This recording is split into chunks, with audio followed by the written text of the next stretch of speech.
What makes hummus hummus? Tahini. Tahini in its basic form is nothing more than pure ground sesame seeds and is also labeled as sesame paste or butter.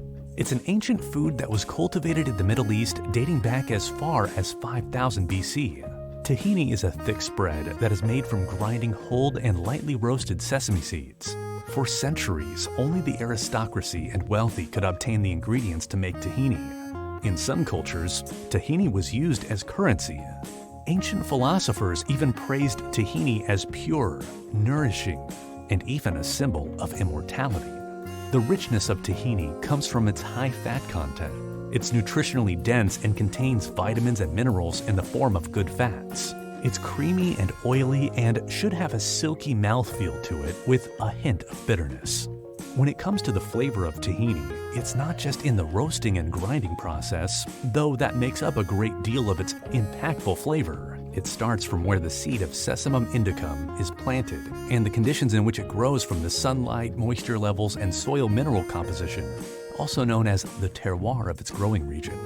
The level of bitterness you might encounter from different tahini varieties may range from raw unhulled, which is bitter and much thicker than roasted sesame seeds, to dark roasted hulled seed that creates a much deeper flavor. The rich and nutty flavor of tahini can be used to make traditional hummus, baba ganoush, dressings, marinades, and spreads.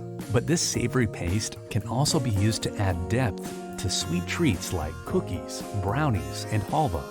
Nowadays, sesame seeds grow all over the world. They aren't specific to any one region, but some of the best have been said to have come out of Ethiopia. Food trends come and go, but unlike the foodie trends of buying local, tahini is more about the quality, buying the best. Some purveyors offer it in the purest of forms, just ground sesame seeds, while others add water, oil, and sweeteners to theirs. One might wonder about the practicality of tahini, as it's often used in modest quantities, leading to jars languishing in pantries for extended periods.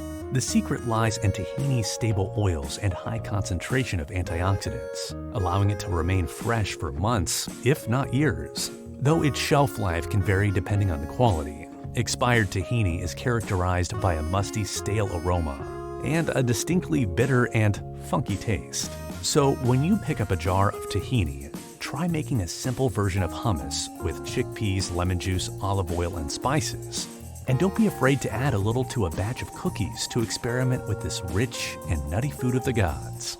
Well, there you have it, the world of tahini and why it's a condiment that amps up some of the most unsuspecting recipes. Thanks for watching, and as always, my friends, stay saucy.